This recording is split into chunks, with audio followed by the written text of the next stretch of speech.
Thank you so much. First of all, I wanted to thank the organizers.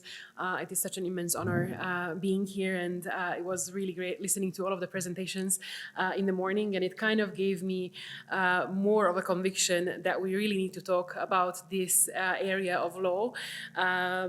And we need to address family and legal parenthood in the era of new technologies. So today, as we stand at the unique juncture of evolution of family law, a field that is undergoing some of the most profound changes in its history. Many of our laws, both national and international, are still using the age-old principle that we have from Roman law, mater semper certa est, pater incertus. The mother is always certain, being the woman who gives birth to the child, and the father is uncertain. Now, for thousands of years, this adage held true, anchoring legal parenthood to the act of giving birth. But now that foundational certainty is being upended. In recent decades, technologies such as in vitro fertilization or uterus transplantation and the creation of human gametes from pluripotent stem cells have expanded the possibilities of human reproduction in ways that we have never even imagined before. Alongside that, the hope that they offer, they also introduce some very complex legal and ethical dilemmas. They force us to confront our ideas and our current legal frameworks on parenthood and on families. And we kind of have to acknowledge that our current family laws are maybe ill-prepared to address these questions with clarity and foresight. Perhaps in no other area of law have we have seen such seismic shifts as in family law, reflecting the changing dynamics of family life. Yet, I think it's important to acknowledge that law is craving for clarity and certainty, which often clashes with these changing realities. So my presentation will aim to highlight some of these challenges and propose some solutions, which I think the most important thing is respecting the reproductive autonomy while keeping at the forefront the rights of the children, the most silent stakeholders in the process of reproduction. So I think one striking anomaly of family law is that we don't really have a definition of what family is. This omission is not merely an oversight, of course, but it's a reflection of the inherent complexity of what family means, what family structure means in different cultures, in different eras throughout history. Lawmakers have deliberately hesitated to confine the concept of family into very strict, rigid guidelines or parameters. The very attempt to define family as a universal term is impossible. What constitutes a family in one era or in one culture might be different in another era or in another culture. And the law has largely chosen flexibility in addressing family. Internationally, several key legal instruments affirm the importance of family and family life and lay out rights and responsibilities that are connected to family and family life without ever explicitly explaining or defining what family is. The Universal Declaration of Human Rights, the International Covenant on Civil Political Rights, the Covenant on Economic, Social and Cultural Rights, all of these international documents talk about rights related to family life, family protection, the right to marry, the right to found a family, the special protection of children. However, none of them define what family is, leaving the concept open to interpretation according to cultural, social, and legal norms. The same goes for the European Convention on Human Rights, which emphasizes the right to respect for private and family life, but again, it doesn't delineate what exactly a family is. The same goes for the European Social Charter, which uses certain family welfare, employment rights, housing, healthcare to support the family structure, but again, does not define or does not confine family itself to a rigid definition. And the same goes for additional specialized conventions as well. On the one hand, this flexibility allows laws to apply across various family forms, which we have to acknowledge family has many, many different forms. On the other hand, as family structures evolve, the lack of definition can lead to uncertainty about who exactly is encompassed in family protections. Up to now, attempts to reform family law in light of social and technological change have often been piecemeal, tackling one issue at a time. For example, a new law on surrogacy here, a new law on adoption there, without addressing the underlying principles of what family and parenthood mean in legal terms. And I think this is a reactive approach that has led to gaps and inconsistencies, which undermines the fairness and the predictability that law strives for. So I think it's important to kind of return to the basic principles of family law and ask what values and what relationships are we trying to protect when we talk about family? Is it the biological connection? Is it the intent to parent? Is it the act of caregiving? Or some combination of all of these factors? I think we need to identify the core principles that future laws should uphold. For example, the best interest of the child, the importance of stability for a child, the recognition of parenthood across borders, and the respect for biological ties and identity. This reassessment must be grounded in the values that we seek to promote and protect within families, whether those families are formed by blood, by law, or by choice. And I think in this context, some speculation, some forward thinking is needed. Family law can no longer afford to be a reactive law. It needs to be proactive. It can no longer lag behind science and social reality. Instead, I think lawmakers should actively discuss future scenarios. What challenges might arise if, for example, artificial wombs become a reality?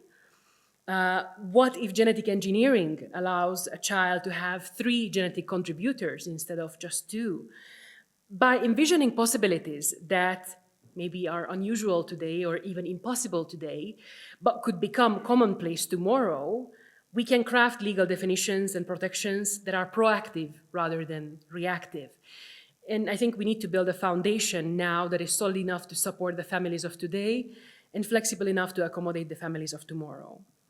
Now, when we examine family law across different countries and cultures, a common theme that we see is that while laws protect the family in various ways, as I mentioned, almost none define what a family is. There are certain principles, however, that are almost universal or completely universal. One of them, I think the chief among all of them, is the protection of children.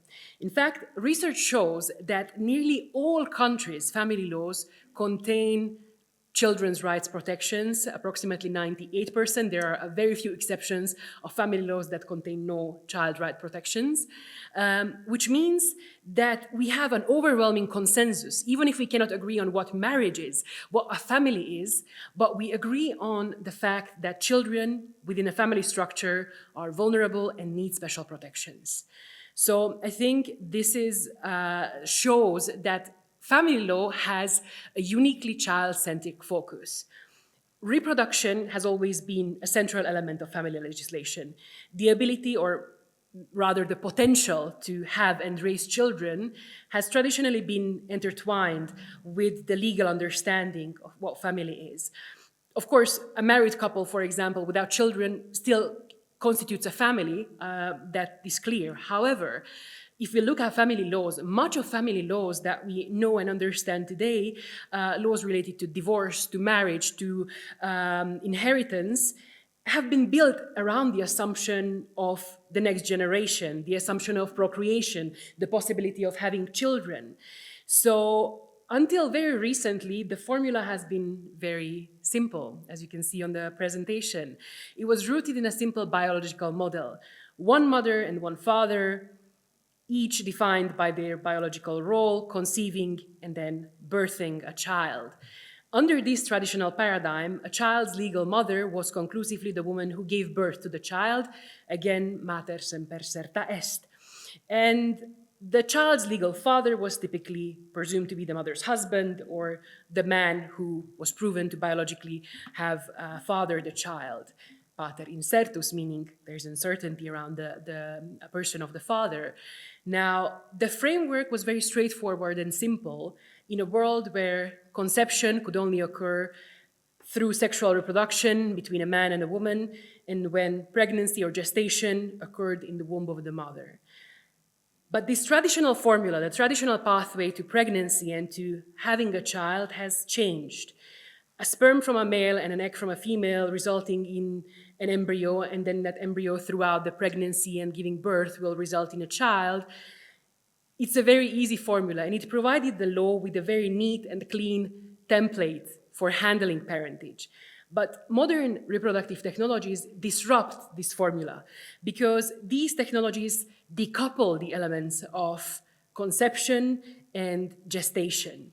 And the reproduction is not occurring anymore in the simple formula that we have known for hundreds or thousands of years.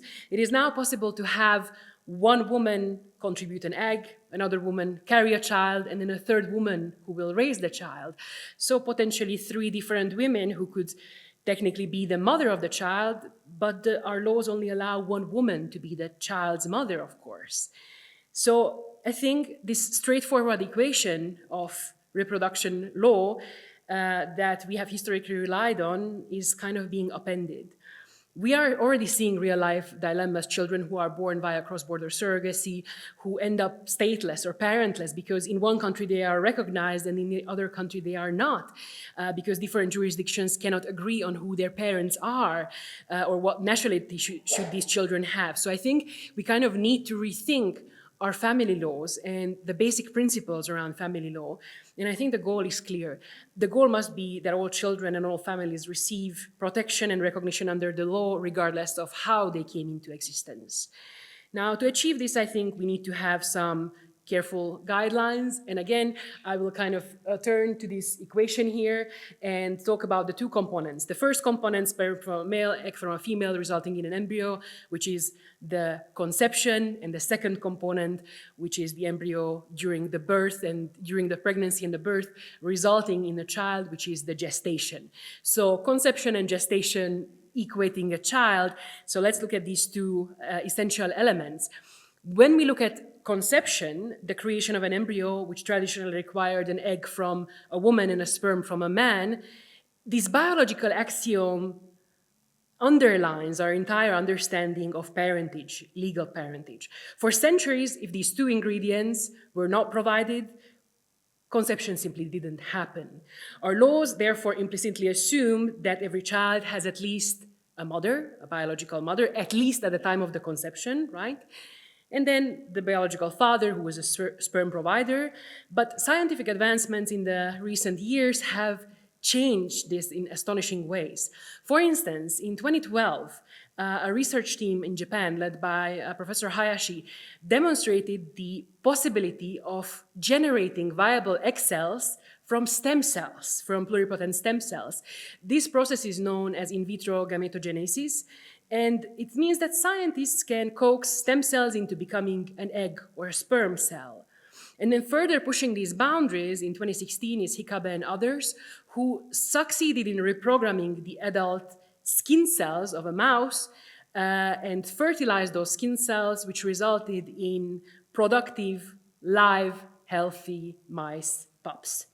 Now, in other words, it means that baby mice were born from eggs that didn't come from a uterus, that came from a tail, that came from the skin of a mouse. A result that shatters our conventional limits of biology. Science is moving toward a future where sperm and eggs might be created from nearly any source of cells for mice and possibly one day for humans. Now, the implication of IVG for human reproduction is breathtaking.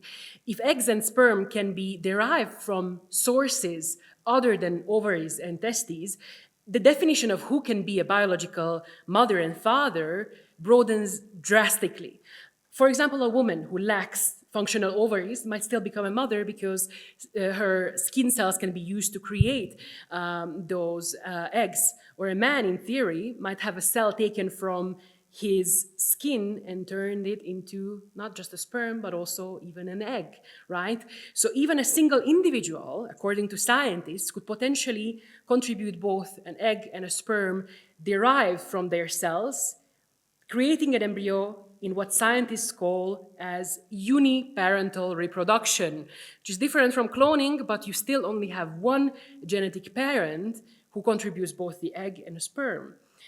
Now, in vitro gametogenesis can also be used in the future for children to have more than two genetic parents. A form of this already exists today. We already have children like this.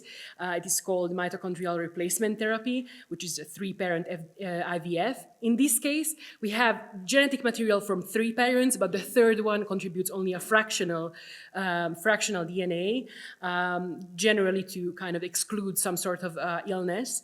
But if technology allows three-parent contributions on a larger scale, we have to talk about who becomes the parent, who will be the parents of the child. And conversely, what happens if you only have one genetic parent providing both the egg and a sperm? Would that person be the mother, the father? Would it be just the parent? Would the child legally just have one genetic parent? And I think our current parentage laws have no framework to deal with these situations. And now let's look at the second part of the equation, and that is the gestation portion, right? So conception, we discussed, is immensely changed in the last 10 years, and is going to change drastically in the next few for sure. When we look at gestation, we can see similar improvements. The gestation, which is, the carrying of pregnancy, traditionally gestation, which is from embryo to fetus to birth, has been exclusively a domain of those with a uterus, women.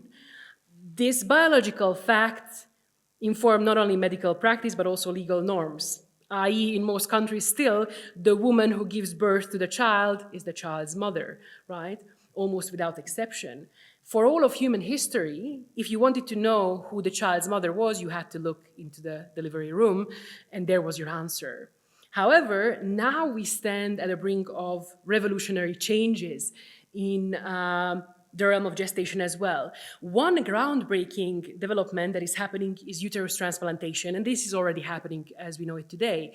This procedure, which was science fiction just a few years ago, now is reality. Doctors have successfully transplanted uteruses into women who were born without one or lost theirs to disease, and then some of these women were able to carry healthy babies to term using the transplanted womb. Now, this is a triumph of science, of course, but with each uterus transplant and with each new technology, we are also challenging our legal norms. And looking into the future of uterus transplant, the possibilities become even more complex. Medical science is exploring ways to extend uterus transplantation to individuals who were born without a uterus, or even individuals who are, for example, men. Imagine a scenario, perhaps a decade or two from now, where a person who was born as a male receives a uterus and carries a pregnancy to term. This would utterly blur the line between a mother and a father. If a man gives birth to a child, what do we call him in legal terms? Will he be the mother or the father of the child? In legal norms, where our countries, for example, my own, Slovakia, still uses terms as pregnant woman or nursing mother, how do we adapt to this reality? And another development is artificial wombs. It is even a more radical prospect that scientists are working on now.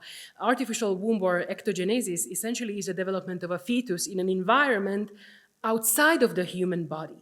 And scientists already had success in growing animal fetuses, lambs, partway in biobags or in artificial womb prototypes. Right now, it is not a possibility for human embryos, only for animals, and not for a full pregnancy, just partway. So it can be used as a way for premature infants to sustain them in an environment that is close to the womb, the biological womb. But if one day a baby could be grown entirely outside of the human body, we would face the ultimate challenge to the concept of motherhood. In such a case, the person would not physically give birth to the child. How would the law assign the mother and the father for this child? Is it the parents who order that child, who intend to become parents, or who will become the parent of this child? And now these questions, some of these might sound as science fiction, but these are not hypothetical questions. They are here, they are imminent and pressing, and I think we must prepare to address these complexities head on.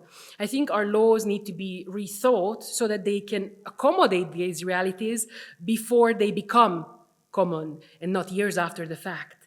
And I think in the face of rapid technological advances and the emergence of diverse family structures, our current legislations show that we have limitations.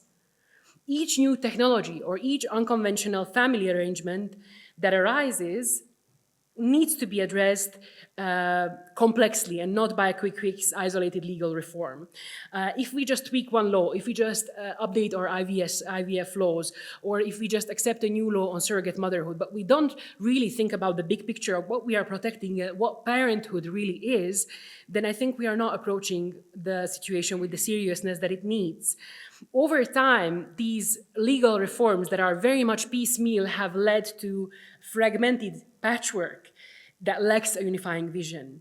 As innovation accelerates, this reactive model cannot keep pace with science.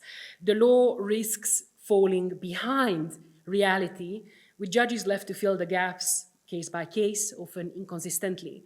And what we face now is not just a series of disjointed challenges, but a fundamental question of legal principle. What makes someone a parent?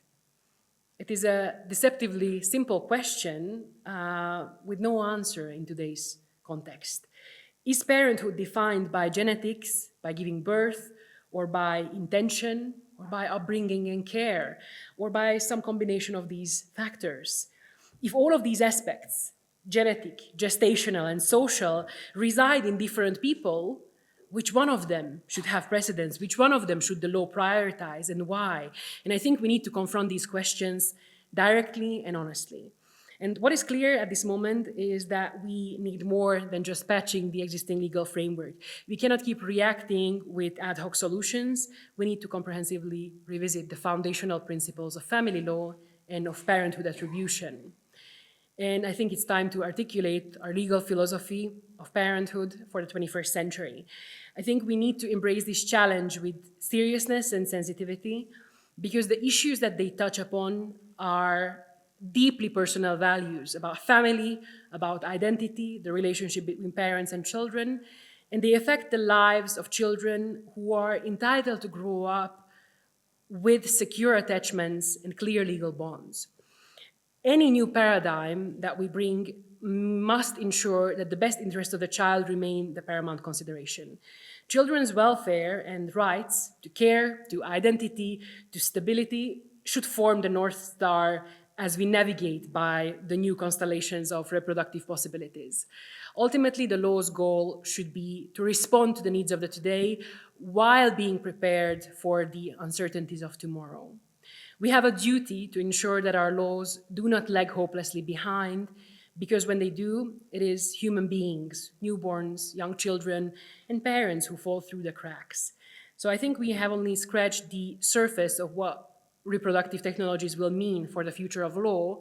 Science has always pushed the boundaries of what is possible.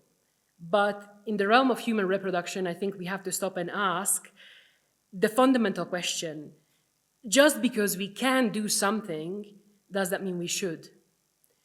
We are living in the future, and technology has brought us so many wonderful advancements, but I think it's important to note that while we celebrate the reproductive rights of parents to form families in new ways, we cannot lose sight of the more important actors, children. Whenever we discuss a new regulation of a new reproductive technology, their welfare needs to be the primary consideration. It is easy to focus on the desires of parents and the autonomy of adults seeking to become parents, but every legal framework governing reproduction must be built around the singular, unwavering principle: the best interest of the child must always come first. Every time that we debate a regulation of a new reproductive technology, we must ask, how will this affect the children born as a result? Will they have a secure legal identity? Will they have the right to know their genetic origins? Will they be protected from commercial exploitation in arrangements like surrogacy, for example? The law cannot be reactive in these matters. It must anticipate the ethical dilemmas and ensure that children's rights and welfare are the main and primary consideration and not just an afterthought. So thank you so much for your attention, and most of all, thank you for this project and your friendship throughout these years. Thank you.